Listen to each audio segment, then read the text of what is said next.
The 4 talismans. All this has happened before, and it will all happen again. Peter Pan. Chapter 35, Underground Lair. The anti-heroes were a hard-working bunch, and by noon had combed the entire beachhead, but hadn't been able to find anything. Mal was nearly ready to give up on the search for the tunnel's entrance. After all, she had basically been drowning when she saw the underwater entrance. Maybe she'd hallucinated it. But then, at the very edge of Doom Cove, in a rocky outcropping of the water's edge, Carlos, along with Big Murph, had found a small hole in the ground, about the size of a rabbit burrow. That can't be it. How would we fit in there? Evie asked, doubtfully. And if it's not big enough for us, it's definitely not big enough for a crocodile. We dig? Said Jay, who began to shovel away dirt with his hands. This is the only thing we've seen in hours. We've got to try it. Carlos knelt down to help, and together they were able to make the hole big enough to squeeze through. Mal knew they didn't need to worry about more crocodiles bothering them now. Earlier, she sent Haiti to throw a bucket of rotten meat in the water on the other side of the island to draw them away. But as she looked down at the small, dark tunnel ahead, Mal wondered if they had just traded one problem for another. Still, Jay was right. They had to give it a shot. Thanks, you guys, Mal called to the assembled team. I think we found the entrance. We're going in. The sweaty group of anti-heroes cheered. Ladies first, said Jay. Mal nodded and crawled through the hole. She heard Evie struggling behind, and then the boys. After a few feet, the tunnel widened, and they were able to walk upright. This better be it, Mal said. I really don't want to be wandering around down here for no reason. But as they continued down the tunnel, Mal realized she actually felt perfectly at home. The cave was dark and wet and filled with furry things that skittered at the edge of her vision. Why do caves get such a bad rep anyway? What's wrong with the few spiderwebs?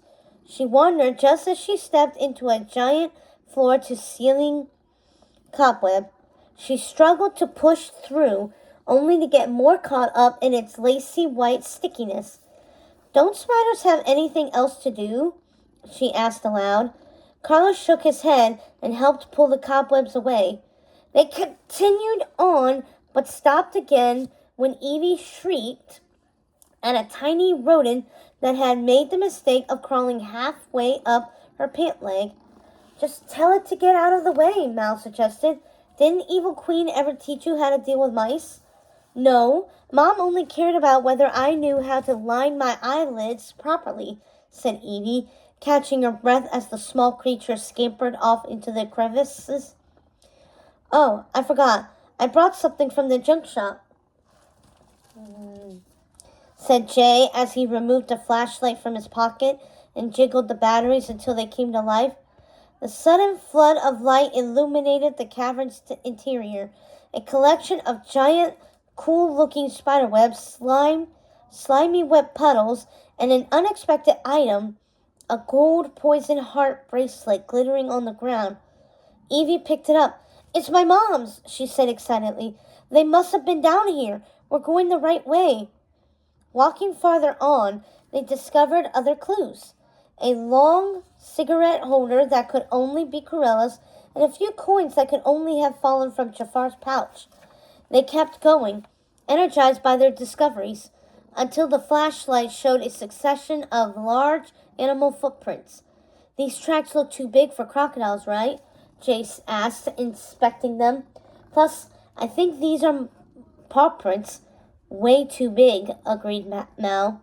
Great, said Carlos. Huge, scary monster ahead. They went deeper into the cave, moving forward cautiously. Then, from somewhere in the darkness, a faint sound drifted through the cave, almost like the snuffling of an animal of some kind. Stop it, Jay, said Mal, whirling to face him just as he was about to make that snuffling noise again. Couldn't resist, said Jay. He offered Carlos a high five, but Carlos just shook his head. Not cool, man. Not cool. We need to find the poison lake, he said, studying one of the maps from Yen Sid.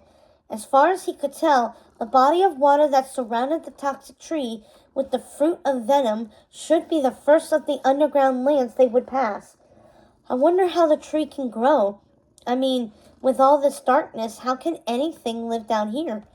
Maybe it feeds on poison from the lake, said Evie. For that matter, how can there be a lake underneath the ocean? We're underneath the ocean floor, obviously. Plus, everything is made by magic down here, Mal said. Don't you remember? Yeah, I guess so, said Carlos as he stared at the tree. All the books said the magic creates the ideal location for each talisman. Okay, let's go this way. They followed the path as it led them farther down into the earth, so steep at times that they were almost sliding. The tunnel narrowed and then widened again.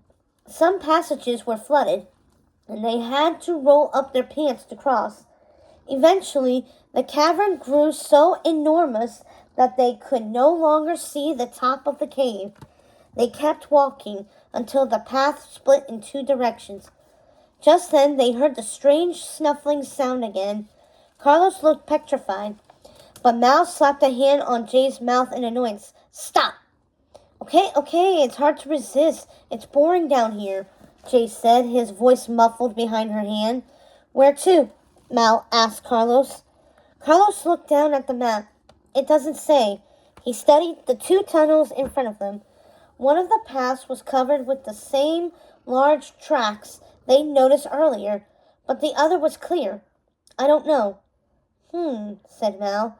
The lake is poisonous, right? Whatever lives down here would know that.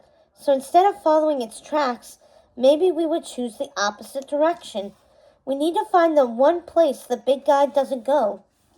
Sounds good to me, said Carlos, who wasn't looking forward to meeting a large animal, or wherever it was underground. They set off down the undisturbed path. After walking a few feet, the flashlight went out, but Jay knocked it against the stone and it flickered back to life. The cave was smaller here, just big enough for them to pass through. I think we're close to water now, said Mal. The air is damp. And that smell, said Evie. Talk about toxic. Carlos was already pinching his nose, and Mal and Evie did the same.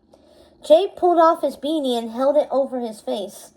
They kept moving until they heard the sound of water as it washed against sand.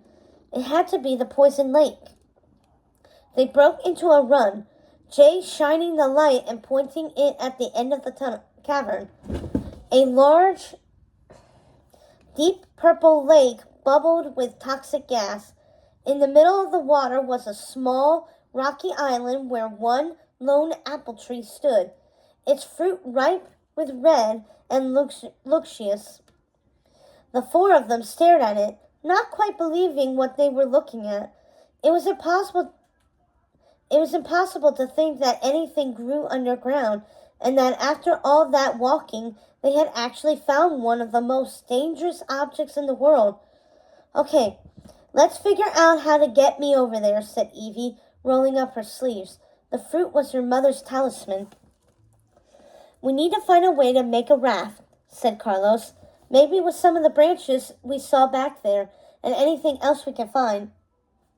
They walked back into the dark tunnel, searching for anything they could use to build a boat, when a strange sound echoed all around, distant but growing louder by the second. Snuffle. Grunt. Mal ignored Jay. She hated it when he goofed off like that. Grunt. Snuffle. Much louder now. Quinn? Snuffle. Grunt. The snuffling and grunting noise was so loud it was hard to concentrate. Mal had had enough. Jay! I said stop doing that! Yeah, man, said Carlos as he rolled the map back up and shoved it in his pocket. Lay off on the sound effects. Seriously, said Evie, with a toss of her hair. You're getting on my nerves. As they turned around to confront their friend, They realized he wasn't standing behind them anymore. His flashlight was on the floor. Jay, Mal called uncertainly. Jay appeared from the darkness, carrying a bunch of dead branches in his arms. What? He asked as the sound grew louder and louder. I left the light here for you guys. Jay's not making that sound, Evie screamed. Run! Carlos grabbed the flashlight and they sprinted back toward the lake. But something was blocking the passage. Something large and hairy with huge fanged teeth. Snuffle, grunt, grunt, snuffle.